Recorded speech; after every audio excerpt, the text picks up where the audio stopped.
Sur cette vidéo, je vais parler avec vous des couples de pervers narcissiques quand il y en a deux.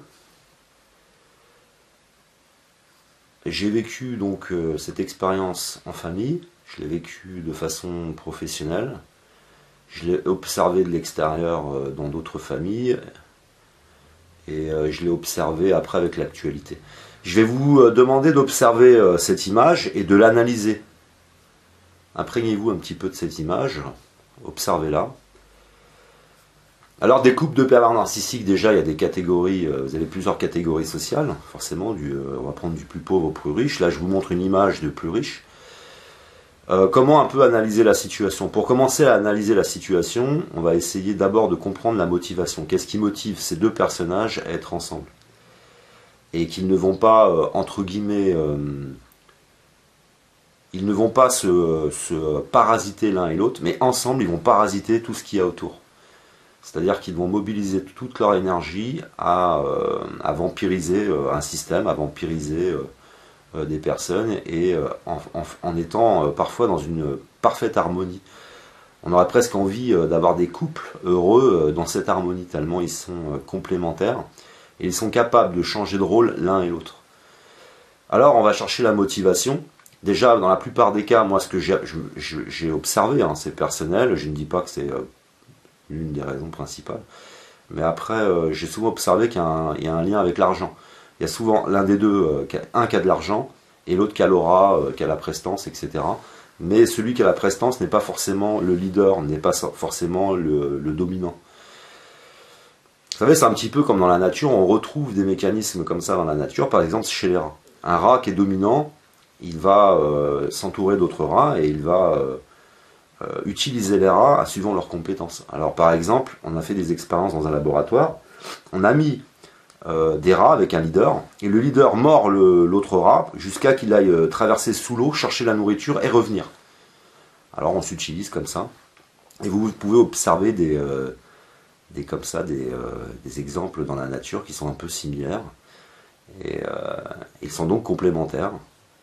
Le plus faible a besoin du plus fort un petit peu pour le défendre, et puis le plus fort a besoin du plus faible pour aller chercher la nourriture. Donc il y a une motivation derrière, donc souvent c'est l'argent. J'ai souvent remarqué que c'était la femme qui disposait de l'argent, c'est souvent ce cas-là, et c'est l'homme qui arrive avec cette prestance. Quand moi je l'ai vécu par exemple en famille, je l'ai vécu avec la sœur de ma mère biologique, et quand j'étais à l'orphelinat, j'allais les week-ends chez eux. Alors c'était très... je vais vous parler un petit peu des mécanismes que j'ai ressentis, ce que j'ai vu, comment ça se passait. Les deux essayent de se faire passer un peu pour le bon. C'est un petit peu les deux, alors il y a un peu un jeu dans les deux, c'est un peu compliqué. Il y en a un qui va...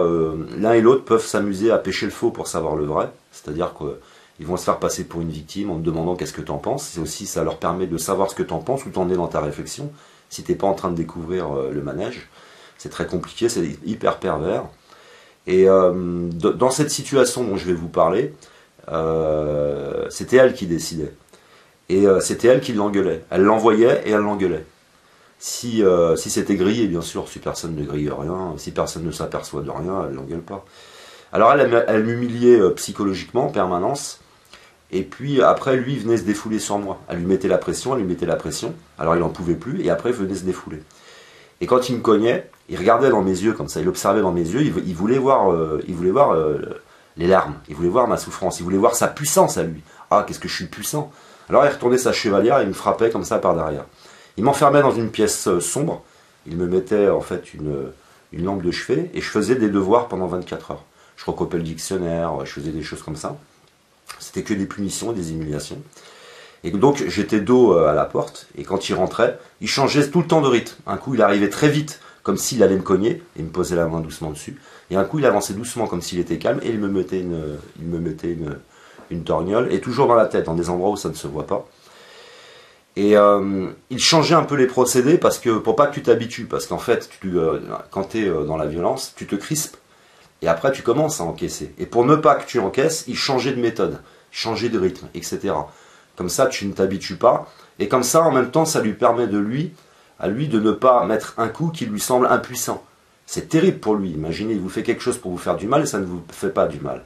Alors il va utiliser des techniques pour que tu ne t'habitues pas et qu'il puisse ressentir sa puissance au travers de tes propres émotions, de tes propres réactions. Et ils sont complices, ils sont parfaitement complices, parfaitement complémentaires.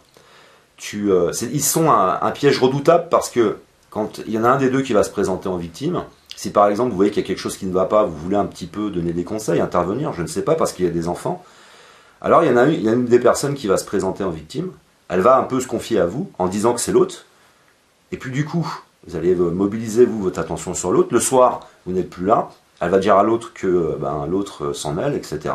Et après les deux vont vous anéantir en vous tendant des pièges. Et en continuant l'autre à vous utiliser pour savoir ce que vous savez, pour savoir ce que vous avez l'intention de faire, etc. On le voit un petit peu dans le manège, si vous regardez les émissions qui concernent les réunions du comité, les réunions de la mairie de Levallois-Perret, vous allez voir un petit peu le manège entre les deux. Elle a fait semblant de le calmer, etc. Et donc elle va l'utiliser lui pour son aura, et lui il l'utilise elle pour autre chose. Alors ce sont des couples aussi parfois qui vont être complémentaires parce qu'ils sont ensemble par dépit. Ce sont parfois des couples qui sont ensemble par dépit. C'est-à-dire qu'ils ils ne sont acceptables par personne d'autre. Et puis ensemble, ils vont essayer d'acquérir des biens. Alors c'était le cas de cette famille dont je vous parle, là, chez qui j'allais, cette tante, cet oncle. Et ce qui était intéressant, c'est de regarder j'ai pu travailler avec eux pendant un mois. Alors par exemple, je vous donne des exemples. Je me suis retrouvé actionnaire de l'entreprise et j'ai jamais touché d'argent. Ils ont attendu que j'ai 18 ans. Et vous allez voir la complémentarité. C'est-à-dire qu'elle, elle est venue me voir. Elle m'a dit, est-ce que ce soir, après la soirée, je peux te parler? Je dis d'accord. Et puis, les deux me parlaient de l'éventualité de devenir actionnaire de la société. Et il y avait un vrai binôme, quoi. Ils se relayaient comme ça pour te mettre la pression. Alors forcément, c'est ta famille. C'est ta seule famille. Même si j'ai gardé le contact jusqu'à l'âge de 33 ans, tu n'évalues pas cette souffrance de cette façon, tu transfères les choses sur toi, c'est-à-dire que ce que eux peuvent penser que tu es mauvais, toi tu le penses aussi, parce que c'est toi qui es mauvais, tu ne réalises pas, et puis ça peut aller très loin jusqu'à devenir actionnaire d'une entreprise qui n'est pas la tienne, d'une entreprise qui triche, du coup tu te mets toi-même en danger puisque tu es actionnaire, et que eux ils ont limité leurs responsabilités. Alors c'est particulier. Puis un jour j'ai décidé de dégager tout ça, après avoir travaillé un mois pour eux, donc ils me font un contrat de travail de 2 mois, je n'ai jamais touché d'argent, ils me donnent une mission qui doit durer 2 mois, il y avait en effet à peu près 2 mois de travail, mais je suis un acharné du taf, alors j'éclate le travail en un mois. Et comme j'ai fini de travailler en un mois, il y avait d'autres petites choses qu'ils auraient pu me donner à faire. Maintenant, ils m'appellent, ils me disent tiens, tu vas nous donner le contrat. Ils ont déchiré le contrat, ils m'ont refait un contrat d'1 mois. Et puis je suis rentré chez moi. Et après, ils m'ont appelé pour signer les papiers de l'entreprise. Et là, je dis non, vos papiers, vous les gardez. Vous vous démerdez, c'est terminé. Et ils exploitaient le personnel, ils les faisaient tourner en bourrique. Alors, lui, c'était l'homme fort, se disant l'homme fort, il s'en prenait au personnel. Et elle arrivait, elle disait mais non, mais pourquoi tu t'en prends au personnel, nanana. Et puis c'est elle qui l'envoyait en fait. C'est elle qui lui disait tiens lui il est bizarre en ce moment j'ai l'impression qu'il fait rien. Alors lui il s'énervait et puis quand il s'énervait il disait mais non. Alors vous pouvez avoir soit un équilibre entre les deux parce que vous pouvez moi j'ai vu un véritable équilibre, une véritable harmonie. Ils sont de concert ensemble, ils peuvent jouer un rôle après c'est l'autre etc. Vous pouvez en avoir un qui est plus ou moins dominant mais qui est tenu par quelque chose, qui est tenu par une motivation. Et puis vous imaginez pour un enfant dans tout ça parce que ils ont 2 filles par exemple. Cet oncle et cette tante. Et un jour, je suis arrivé, et cette tante était avec sa sœur, une de ses sœurs, puisque je suis issu d'une très grande famille. Et puis, il y avait ma cousine qui était là, et elle avait une marque comme ça, sur une marque de main sur le bras, qui était une marque d'une blessure. Donc, ça avait enflé, et ça faisait la marque de la main de son père. Alors déjà, lui disait non, c'est pas moi, c'est pas vrai, il n'assumait pas. Donc, il y a une très grande immaturité, incapable d'assumer quoi que ce soit. Et cette jeune fille, cette cousine, était une jeune fille avec un caractère assez dur, elle était rebelle. Alors il faut la casser. Et toujours, c'était toujours le même cinéma. Elle défendait sa fille. Elle faisait des reproches à son mari, alors qu'en réalité, c'est elle qui l'exaspérait, quoi. Et c'est elle qui crée un désordre, c'est-à-dire qu'elle réglait les rôles de chacun, les relations de chacun, c'est elle qui réglait, qui tirait les ficelles, et qui mettait elle faisait en sorte que les enfants en veuillent à leur père, et pas à elle, alors que c'est elle qui tirait les ficelles. Et tout ça, elle l'a appris avec sa mère, donc ma grand-mère biologique. Et tout ça est venu dans une forme de hiérarchie, d'organisation. Je ferai une vidéo sur la hiérarchie et l'organisation dans la famille, pour que vous sachiez à peu près comment ça fonctionne. Et donc voilà, dans les familles, dans les couples de pervers, c'est aussi à l'image, vous voyez, on retrouve différentes positions. Vous avez par exemple l'affaire de la tuerie du Grand Bornand, où c'est elle qui donne les ordres, c'est elle qui manipule l'autre, et c'est l'autre qui va effectuer le massacre. Et c'est elle qui est en liberté. Et c'est aussi le problème que vous allez rencontrer en justice. Parce qu'ils arrivent depuis tellement d'années et se sont construits comme étant la victime. Alors ils savent construire des dossiers, ils savent s'acquitter de la justice. Et alors de moins en moins, de plus en plus, je pense c'est devenu compliqué pour eux, parce que des fois ils vont tellement loin, et c'est ce que je lisais dans un commentaire de quelqu'un qui participe en ce moment, ils vont tellement loin des fois qu'ils apportent trop d'éléments, et ça finit par tuer le piège qu'ils sont en train de mettre en place. Il y a trop d'éléments, il y a trop de faux éléments, et du coup ça décrédibilise le travail de l'avocat du pervers narcissique, tellement il apporte d'éléments. J'ai une amie à moi qui a quitté un secteur d'activité, elle ne pouvait plus y travailler, elle s'est retrouvée pendant presque 5 ans au tribunal des prud'hommes avec appel, etc. Et ils ont apporté énormément de dossiers. Donc le directeur a construit un faux dossier, il mélangeait le vrai du faux, parce que le manipulateur, le pervers narcissique te manipule comme ça, c'est-à-dire qu'il utilise du vrai et du faux, et ça crédibilise sa parole. Et du coup, il y a eu tellement d'éléments d'apporter qu'ils ont compris qu'en fait c'était une pure manipulation, quoi. Que s'ils s'étaient attachés par exemple à ne prendre que quelques éléments, les éléments les plus solides possibles, ils auraient gagné. Mais ils ont voulu aller trop loin, ils ont voulu écraser l'autre, être sûrs de gagner. Et ils sont parfois dépassés par cette envie d'être sûrs de gagner. Ils en font trop, alors ils se font avoir. Donc voilà, quand vous avez un couple de pervers, vous avez donc deux énergies. Nous sommes une énergie, nous dégageons une force, nous dégageons des connaissances, nous dégageons tout un tas de choses. Et là, vous en avez deux, et qui sont de concert. Alors c'est d'autant plus compliqué parce que vous avez deux personnes à se mobiliser pour vous anéantir, pour vous vampiriser. Ça fait aussi...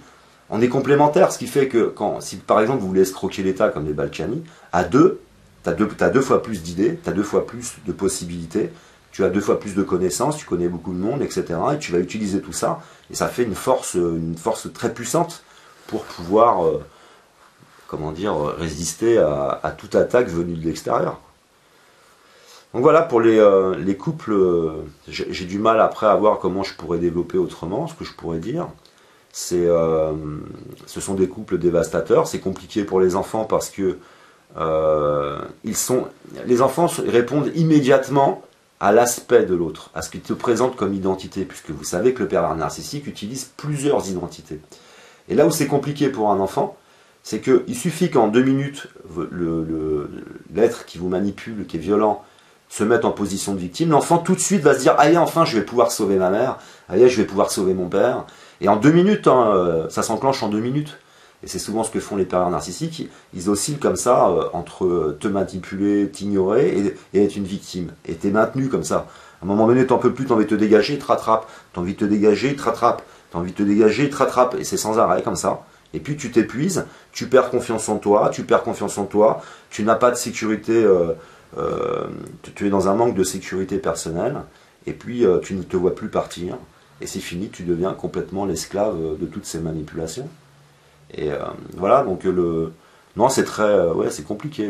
Les couples de pervers narcissiques, c'est terrifiant, quoi. Et en plus, souvent, s'il y avait un problème avec l'enfant, que la justice veut intervenir, ils vont manipuler, c'est-à-dire que si le père un jour frappe l'enfant, il y a un contrôle, on envoie quelqu'un pour contrôler cette famille, voir ce qui se passe.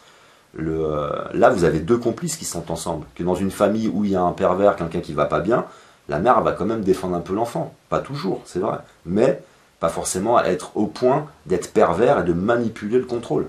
Que là, ils sont 2. Ah oui, mais il a fait ça. Et puis on peut... j'ai vu dans un article, dans un article, je ne sais plus dans quel pays, les juges, ils ont pas condamné l'enfant, mais... Alors c'est extraordinaire ça. Vous allez voir l'inversion complète. Il faudrait que je retrouve cet article, si je le trouve, je le mettrai dans les commentaires. Le juge, en fait, a conclu que l'enfant était pervers. C'était un enfant maltraité, et que c'était un enfant pervers, que c'était l'enfant qui était pervers. Alors il suffit que vous en ayez deux ensemble comme ça, qui se défendent l'un et l'autre, et la situation va se retourner contre l'enfant. Et on voit de tout, on les voit comme capables de manipuler n'importe qui. Après, qu'est-ce que je pourrais dire d'autre dans ce que j'ai vu, dans mon expérience en entreprise, par exemple. Dans mon expérience en entreprise, ça a été la dernière d'ailleurs, c'était avec ces deux pervers narcissiques, avant de travailler pour moi. Et j'ai quitté cette entreprise, ils ne m'ont même pas convoqué, ils ne m'ont même pas passé un coup de téléphone. J'ai un collègue à moi, parce que j'étais cadre, un collègue à moi qui m'appelle, il me dit David, on peut se retrouver sur un parking, il faut que je te parle. Et j'arrive, il me prend les clés de la bagnole, il me reprend l'ordinateur, le portable, etc. Et il me dit, bah c'est fini quoi. Bah, j'ai dit, ils peuvent pas m'appeler. Après il me dit, bah j'en sais rien, j'ai dit, t'inquiète pas, j'ai compris. Et en fait, ça a été tellement, ils voyaient dans mes yeux que je n'étais pas en accord avec eux, que leur blague, elle me faisait pas rire, que leur magouille, ça me faisait pas rire, parce qu'ils voulaient les salariés, ils voulaient les clients, etc. Donc, bah, vous voyez, la finalité, c'est ça, c'est qu'ils n'ont même pas le courage, parce qu'ils savent que vous avez énormément de choses à dire, et là, ils viennent même pas... Et de concert, les deux. Il y aurait pu y en avoir un des deux qui essaye de me manipuler, qui me convoque, qui me licencie en disant je suis désolé. Ils n'ont même pas essayé, parce que j'ai compris leur manège.